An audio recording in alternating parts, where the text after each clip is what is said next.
What's up everyone? Welcome back to the channel. Today we're diving into a brand new HFY series that explores the terrifying bond between a cosmic apex predator and the one human who holds its leash. If you're a fan of high-stakes sci-fi and stories where humanity's greatest strength is their heart, you're going to love this. Before we get into the grit, do me a huge favor. Hit that like button, drop a comment below about what you'd do if you had a galactic beast as a bodyguard, and subscribe so you never miss a chapter. Let's jump straight into the heart of the Varkas Syndicate. The air inside the observation deck of the maw tasted of ozone, recycled sweat, and the metallic tang of fear. High Overseer Vane gripped the railing with three-fingered hands, his chitinous knuckles turning a pale, sickly gray as he looked through the reinforced armor glass. Below, in the containment pit, the shadows were moving in ways that defied the laws of physics. The Syndicate had spent 3 planetary cycles and a small fortune in mercenary lives to capture the creature. Yet looking at it now, Vane felt no sense of victory. He felt like a man holding a sun in a paper bag.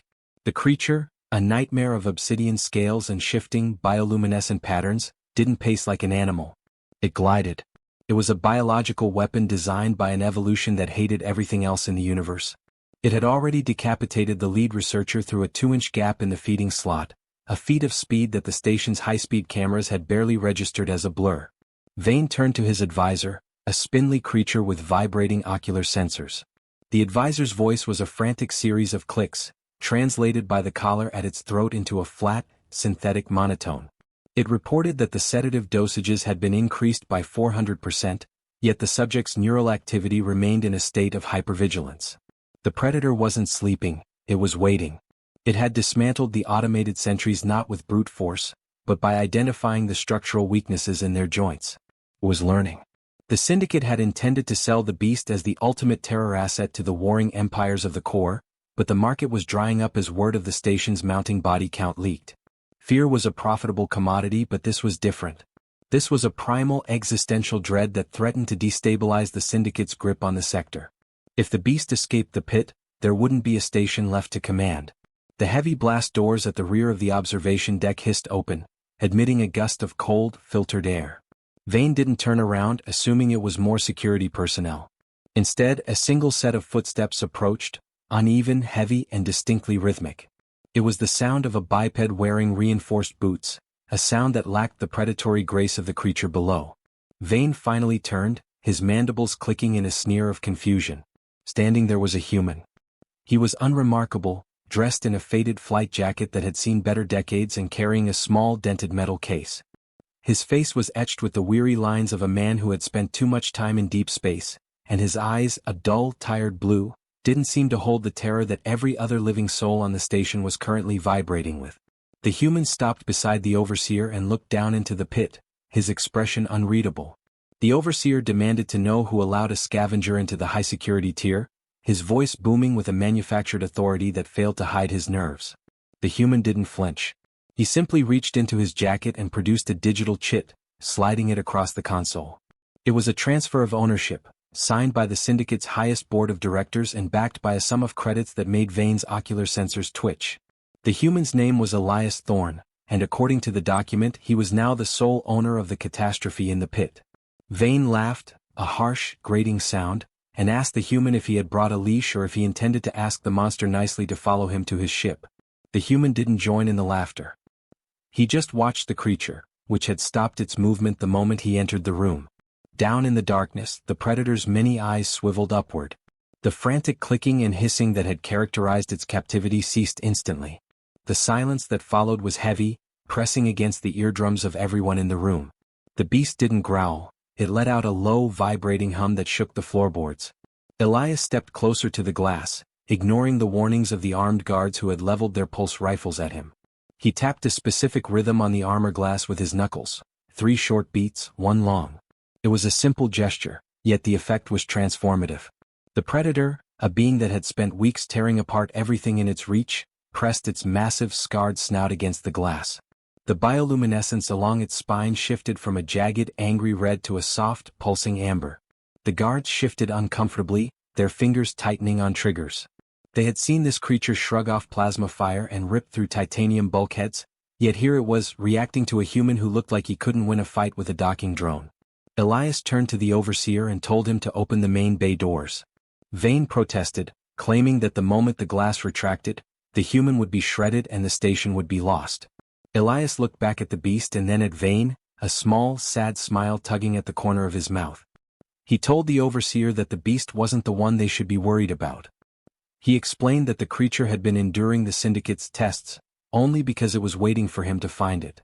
Now that he was here, the creature's patience had reached its absolute end. Reluctantly, under the weight of the board's standing order, Vane signaled for the containment field to drop. The massive glass partition slid into the floor with a mechanical groan. The guards braced themselves, weapons humming as they prepared for a slaughter. The predator leaped. It didn't lunge at the guards or the overseer. It cleared the 20-foot gap in a single blurred motion, landing silently directly in front of Elias Thorne. The creature towered over him, its shadow swallowing the man whole. Its claws, each the size of a combat knife, were inches from Elias's throat. The air in the room vanished as everyone held their breath, waiting for the inevitable spray of red. Instead, the predator lowered its head, clicking softly, and nudged Elias's shoulder with the force of a freighter docking. Elias reached up and ran a hand over the creature's jagged brow, his fingers disappearing into the thick, dark hide. He whispered a name, Kale, and the beast closed its eyes, let out a shuddering breath, and sat back on its haunches like a loyal hound. The Syndicate members watched in a stunned, suffocating silence as the most feared organism in the known sectors turned its back on them, its entire focus narrowed down to the small, fragile human at its side. Elias picked up his metal case and began to walk toward the exit, the predator following so closely that its scales brushed against his jacket. As they reached the door, Elias paused and looked back at Vane. He told the overseer that the credits were non-refundable, but warned him never to track the ship. The Syndicate had feared the predator because it was a killer, but as Vane watched the beast snarl at a guard who dared to step too close to the human, he realized the true nature of their mistake. They hadn't been keeping a monster, they had been holding a hostage, and the monster's owner had finally come to collect. The airlock of the Wayfarer hissed shut with a definitive, pressurized thud, sealing out the sulfurous atmosphere of the maw. Inside the cramped cargo hold, the transition was jarring. The chaotic noise of the Syndicate station, the shouting guards, the hum of heavy machinery, and the distant screams of the fighting pits, was replaced by the steady, rhythmic thrum of the ship's fusion core. Elias Thorne didn't move for a long moment. He leaned his back against the cold interior hull, his chest heaving as the adrenaline began its slow, painful retreat. Beside him, the predator loomed like a tectonic shadow. Kale's massive form barely fit the confines of the corridor, his bioluminescent scales casting a dim, flickering amber glow against the scuffed metal walls. The creature's breathing was a low, subterranean rumble that vibrated through the floorboards and up into Elias's boots. Elias reached out, his hand trembling slightly, and rested it on Kale's flank. The hide was hot to the touch, radiating a feverish intensity that spoke of a metabolism designed for extreme violence. Kale didn't flinch. Instead, the beast leaned into the touch, a gesture so profoundly domestic that it felt like a violation of the laws of nature. To the Syndicate, Kale was a trophy, a biological anomaly to be dissected or weaponized. To Elias, he was the last shard of a promise made in the trenches of a forgotten war. He moved toward the cockpit, his boots clattering on the deck plates, and Kale followed with a silent, haunting grace. The creature's claws retracted into padded sheaths, leaving no marks on the floor, a conscious effort to minimize its impact on the only sanctuary it had ever known. Settling into the pilot's seat, Elias began the pre-flight sequence with practiced, muscle memory efficiency. His fingers danced across holographic interfaces, weaving through navigation charts and engine diagnostics. He felt the ship lurch as the docking clamps disengaged. On the primary monitor, the jagged, rusted silhouette of the maw began to recede, replaced by the indifferent vacuum of the void. Elias checked the long-range sensors, half expecting a swarm of interceptors to descend upon them. The Syndicate was many things, but they were rarely graceful losers. However, the screen remained clear. For now, the fear he had instilled in High Overseer Vane was a more effective shield than any kinetic plating. Kale settled onto his haunches in the narrow space behind the pilot's chair, his multifaceted eyes fixed on the starfield ahead. There was an intelligence in those eyes that bypassed mere animal instinct, a calculating, ancient awareness.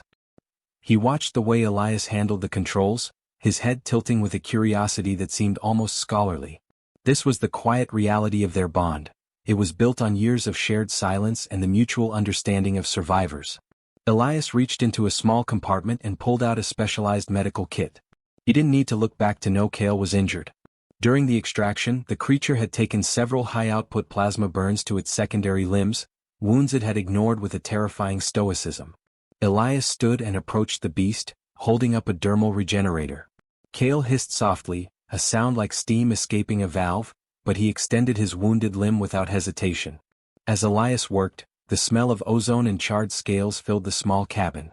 He spoke to Kale in a low, conversational tone, detailing the coordinates of their next jump and the supplies they would need to scavenge. It didn't matter that Kale couldn't respond in a language humans understood.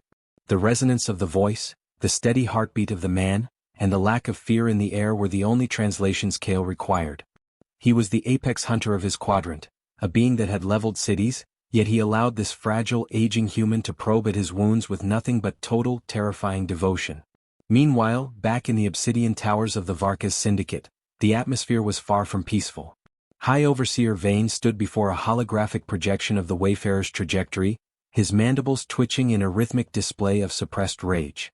He wasn't thinking about the credits he had lost or the damage to the station. He was thinking about the way the Predator had looked at the human. It wasn't the look of a beast being commanded, it was the look of a weapon that had found its true purpose. Vane realized then that the threat wasn't the creature itself, but the human's influence over it.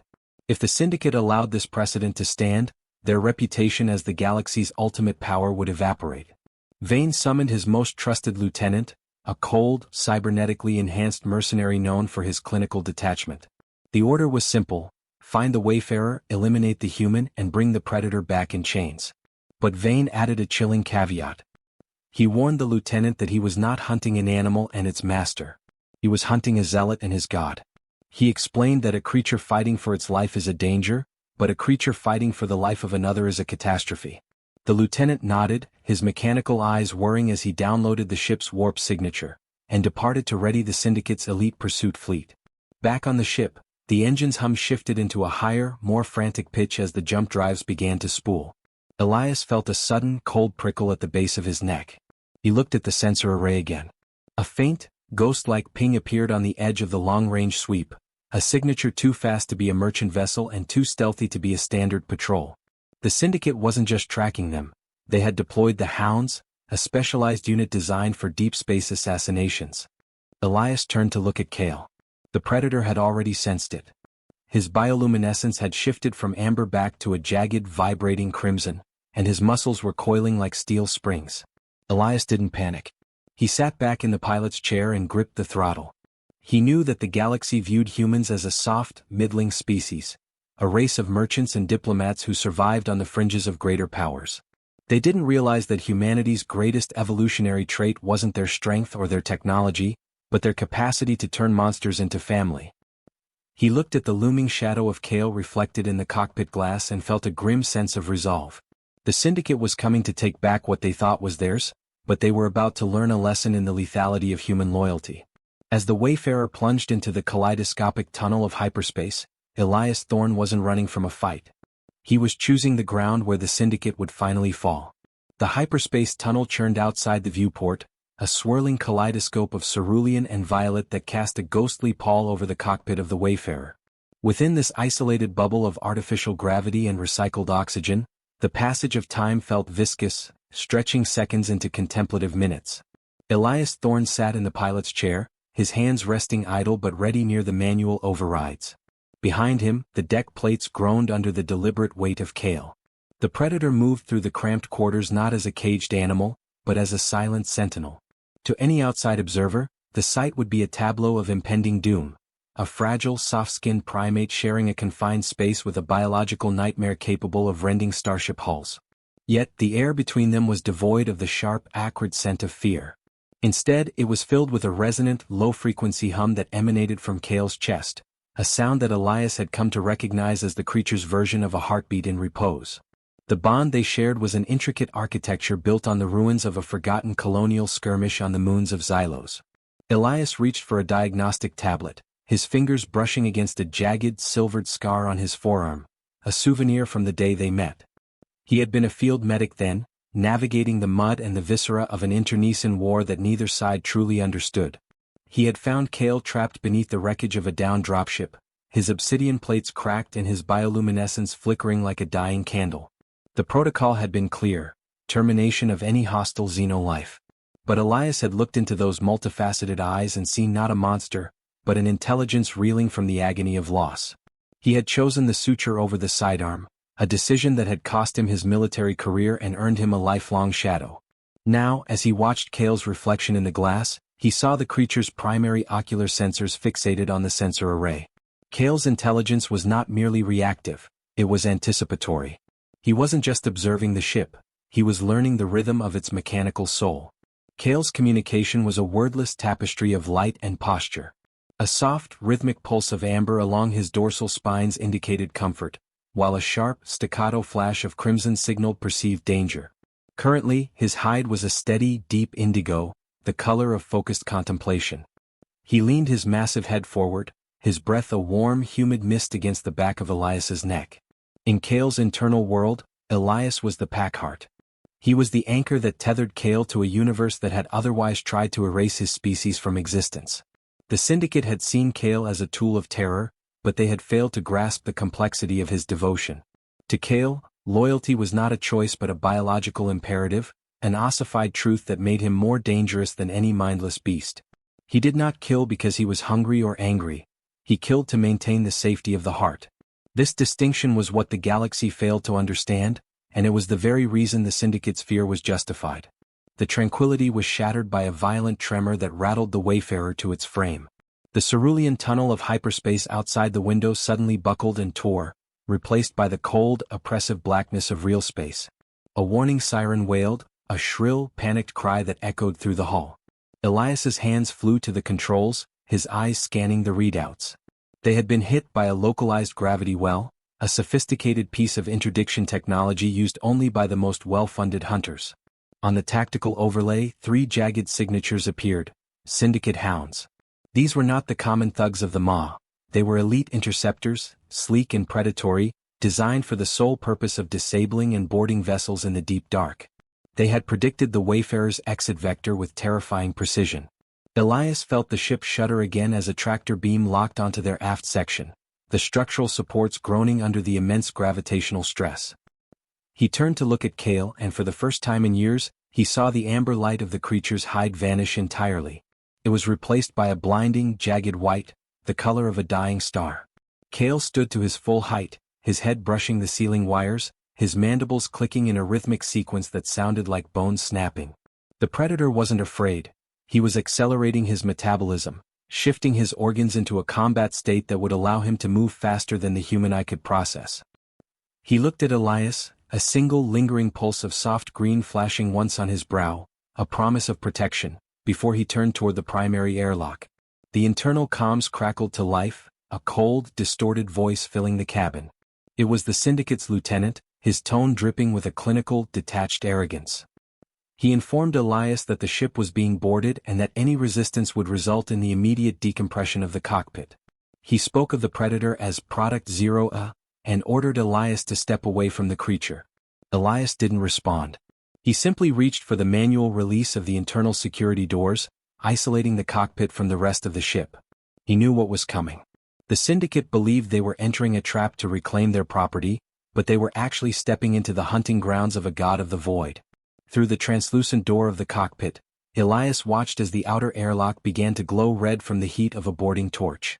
Kale moved into the center of the cargo bay, his camouflage shifting to match the gray industrial texture of the walls until he was nothing more than a distortion in the air. He was a ghost in the machine, a silent reaper waiting for the door to fail. Elias gripped the arms of his chair, his heart hammering against his ribs. He wasn't worried about the boarders. He was worried about what Kale would become once the blood started to spill. The Syndicate had pushed a creature that knew only love for one man into a corner where it would have to unleash its full ancestral rage. As the airlock finally buckled and the first of the armored mercenaries stepped into the Wayfarer, Elias closed his eyes. He didn't want to see the slaughter, but he could already hear the first scream, a sound that was cut short not by a weapon, but by the terrifying absolute silence of the Predator's loyalty. The primary airlock did not merely open, it disintegrated under the focused intensity of a thermite breach. A pressurized wall of white fog billowed into the cargo bay, followed immediately by the staccato rhythm of magnetic boots. 6 Syndicate stalkers, encased in matte black pressurized armor that absorbed the dim emergency lighting, fanned out in a professional lethal sweep. They carried disruptor rifles tuned specifically to the biosignatures of Kale's species, their visors glowing with a cold, predatory violet.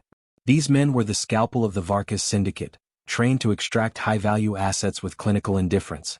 They moved with a synchronized efficiency that suggested they had rehearsed this slaughter 1,000 times in the dark recesses of their training simulations. Elias Thorne watched the feed from the cockpit, his breath hitching as a secondary explosion rocked the internal bulkheads. He had sealed the reinforced blast door, but the stalkers were already deploying a structural resonator. The high-pitched whine of the device began to liquefy the molecular bonds of the door, a sound that set Elias's teeth on edge. He wasn't a soldier anymore. He was a man who had spent the last decade trying to forget the smell of scorched ozone. But as the metal began to buckle, a surge of protective instinct overrode his weariness. He grabbed a heavy kinetic wrench from the floor, a pathetic defense against armored mercenaries, but his hand didn't shake. He wasn't defending himself. He was standing between the galaxy and a creature that had finally found a reason to trust again. The door groaned and finally yielded, peeling back like scorched parchment. The lead stalker stepped through, the barrel of his disruptor rifle seeking a target. Elias didn't wait. He lunged, swinging the wrench with every ounce of his desperate strength. The metal collided with the mercenary's helmet, a dull clang echoing in the small space. It was a futile gesture. The stalker didn't even stumble. With a backhanded strike that carried the force of a hydraulic piston, the mercenary sent Elias sprawling across the flight console. Elias's head slammed against the edge of the navigation unit, and the world dissolved into a smear of red and gray. A jagged piece of fractured casing sliced across his shoulder, and as he slid to the deck, a pool of dark crimson blood began to spread across the silvered floor. The stalkers didn't care about the dying man. Their orders were to neutralize the asset. They turned their rifles toward the shadows where Kale had been lurking, but the shadows were empty. The silence that followed was more oppressive than the explosions. The lead mercenary signaled his team to tighten the formation, his internal sensors searching for the predator's heat signature. They expected a cornered animal. They expected a desperate fight for survival. What they encountered was something far more ancient and infinitely more terrifying. From the vents above, a low, subsonic vibration began to rattle the very atoms of the ship. It wasn't a growl. It was a lament. Kale emerged from the darkness not as a physical entity, but as a force of nature. The loyalty trance, a biological state whispered about in the legends of his dying world, had taken hold. His bioluminescence didn't just glow. It screamed a blinding, incandescent white that overloaded the stalker's optical sensors. His metabolism had shifted into a state of hyperacceleration, his muscles expanding until his obsidian plates creaked under the strain. He saw the blood on the floor, the blood of the packheart, and the last vestiges of his restraint evaporated. To Kale, the universe had just committed an unforgivable heresy. He didn't attack the mercenaries, he dismantled them. The first stalker was dead before his nervous system could register the breach in his armor. Kale moved with a velocity that defied the constraints of inertia, a blur of white light and razor-edged shadows. He ignored the disruptor fire that scorched his hide, the beams flickering harmlessly against a creature that had transitioned beyond the reach of pain. He tore through the lead mercenary's chest plate with a single, sweeping motion, the reinforced titanium offering no more resistance than wet paper. The others tried to retreat, their professional discipline collapsing into a primal, gibbering terror. They had been told they were hunting a beast, but they realized too late that they were being executed by a guardian. The cargo bay became a theater of visceral retribution. Kale didn't use the silent efficiency of a hunter. He used the overwhelming brutality of an avenger. He utilized the environment as an extension of his rage, slamming armored bodies into the bulkheads until the metal dented and the men inside were nothing more than broken husks. The Syndicate lieutenant, watching the feed from the bridge of his interceptor, saw his elite unit erased in less than 60 seconds. He saw the Predator pause over the mangled remains of the last stalker, its many eyes glowing with a cold, terrifying intelligence. The beast wasn't eating. It wasn't asserting dominance. It was ensuring that the threat to the human was completely and utterly extinguished. As the last echoes of the struggle died away, the blinding white light of Kale's hide began to soften, cooling into a gentle, pulsating emerald. The monster that had just turned 6 armored killers into scrap metal vanished. In its place was a creature that approached the slumped form of Elias Thorne with a delicacy that was almost heartbreaking. Kale nudged Elias's hand with his snout, his breath a warm rhythmic puff against the man's cooling skin. He let out a low, mournful trill, a sound that carried the weight of a species' grief. Elias groaned, his eyes fluttering open to see the terrifying face of the galaxy's greatest predator hovering inches from his own. He saw no rage there, only an agonizing, desperate devotion. Elias reached up, his fingers stained with his own blood, and touched Cale's brow. He whispered that it was okay, that they were still here. Cale closed his eyes, a single pulse of green light echoing through his scales. But as Elias looked past the creature at the carnage in the bay, he realized the true cost of their survival. The Syndicate would not stop now. They had seen what the Predator would do for a human, and that knowledge would make them more dangerous than ever. They wouldn't send soldiers next time, they would send an armada. Elias struggled to his feet, leaning heavily on Cale's massive shoulder, and looked out at the stars. The hunt had changed. They were no longer just survivors, they were the catalyst for a war that would burn the Syndicate to the ground. The Wayfarer drifted on the precipice of the Oort cloud, its engines coughing out a dying rhythm that echoed the frailty of the man within. Elias Thorne sat slumped against the primary console, his breath coming in shallow, ragged hitches. The makeshift medical staples in his shoulder throbbed with a rhythmic heat, but he ignored the pain, his gaze fixed on the tactical display. Before them, emerging from the velvet void like a shard of obsidian, was the Syndicate's flagship, the Malice. It was a vessel designed for planetary subjugation, and its massive prow was currently aimed directly at their cockpit. Elias felt a heavy, warm presence at his side. Cale had not left him, not even to hunt the vermin that still scurried in the ship's lower decks. The Predator's scales were a deep, morning violet, a hue that reflected the somber realization that their flight was nearing its zenith. High Overseer Vane's face appeared on the main viewer, his features distorted by a triumphant, cruel satisfaction. He didn't speak of credits or contracts this time. He spoke of legacy. He told Elias that the bond between them was a mutation, a perversion of the natural order that the Syndicate would rectify by fire. He offered a final ultimatum. Elias could step into an airlock and embrace the vacuum, or he could stay and watch as the flagship's ion cannons melted the Wayfarer into a slag heap.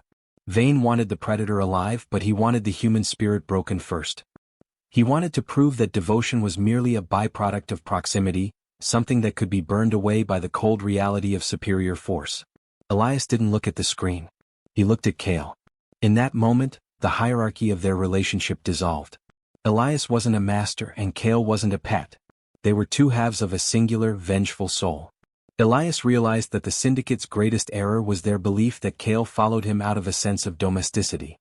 They didn't understand that Cale was an ancient hunter who had chosen a cause. By hurting Elias, the Syndicate hadn't just angered an animal, they had declared war on the only thing that gave a god of the void a reason to be gentle. Elias reached out, his bloody palm leaving a mark on Cale's brow, and whispered that it was time to show them why the galaxy should have left the weak species alone. Instead of preparing for defense, Elias engaged the Wayfarer's emergency override. He didn't fire the point defense cannons, he vented the ship's fuel reserves into a localized cloud and ignited them. The resulting explosion was a blinding, temporary shroud that masked their movement. Under the cover of the fire, Elias piloted the crippled ship not away from the flagship, but directly into its primary hangar bay. It was a suicidal maneuver that only a human, fueled by a desperate, protective love, would dare. The Wayfarer slammed into the hangar floor, skidding through rows of interceptors and coming to a violent, grinding halt. The hangar was instantly flooded with Syndicate soldiers, hundreds of them, their weapons primed. They moved with a cautious, trembling gait toward the smoking wreckage of the human ship. The ramp hissed open, but no man stepped out. Instead, a wave of subsonic energy rolled out of the darkness, a sound so profound it vibrated the marrow in the soldier's bones. Cale emerged. He was no longer the creature that had paced the Wayfarer's halls. He had entered a state of absolute transcendence. His bioluminescence had shifted into a searing, ultraviolet spectrum that scorched the retinas of anyone who looked directly at him. He was a whirlwind of obsidian and light, moving with a fluid, terrifying lethality that rendered the soldier's high-tech armor as useless as silk. Elias followed behind him, his kinetic rifle held steady despite his wounds. He wasn't the primary combatant, he was the tactician. While Cale provided the overwhelming force, Elias targeted the hangar's environmental controls and shield generators. They moved in a perfect, symbiotic dance. Every time a soldier tried to flank Elias, Cale was there, a blurred shadow that silenced the threat before it could even pull a trigger. Every time Kale was hemmed in by heavy suppression fire, Elias provided the precision shots that broke the line. The Syndicate soldiers weren't fighting a predator. They were fighting a hive mind of two distinct species, united by a bond that defied their understanding of biology. They reached the bridge of the Malice in a matter of minutes, leaving a trail of shattered glass and broken dreams behind them. The blast doors melted away as Kale's internal temperature reached a localized sun state. High Overseer Vane retreated to the far corner of his command chair, his mandibles clattering in a frantic rhythmic plea for mercy. He looked at Kale, expecting the beast to tear him apart, to feast on his fear. But Kale did something far more terrifying. He stopped. He sat back on his haunches and looked at Elias, waiting. The ultimate apex predator of the known universe, a being that could have conquered the room in a heartbeat, deferred the final judgment to the weary, bleeding human at his side. Elias approached Vane, the light of the dying stars reflecting in his tired eyes. He didn't raise his weapon. He simply told Vane that the Syndicate had spent centuries trying to find the most dangerous weapon in the galaxy. They had looked at black holes, at bioplagues, and at creatures like Kale. But they had missed the most lethal force of all, the lengths to which a human will go to protect something that loves them back. Elias didn't kill Vane. He left him there, surrounded by the ruins of his flagship, and sent a galaxy-wide transmission from the bridge. It wasn't a manifesto, it was a recording of Kale's gentle trill as Elias sat back down on the deck, exhausted. The message was clear to every syndicate, every pirate, and every empire watching. Humanity was not a race of masters but a race of companions. And if you threatened the companion of a predator, you would find that the beast's rage was nothing compared to the human's resolve. Elias and Kale walked back to their scarred ship as the flagship's crew fled in escape pods. As the Wayfarer drifted away from the wreckage, heading toward the quiet peace of the outer rim, Kale rested his head on Elias's lap. The galaxy was finally silent, not because the predator had roared, but because the human had spoken, and for the first time in an aeon, the darkness truly listened.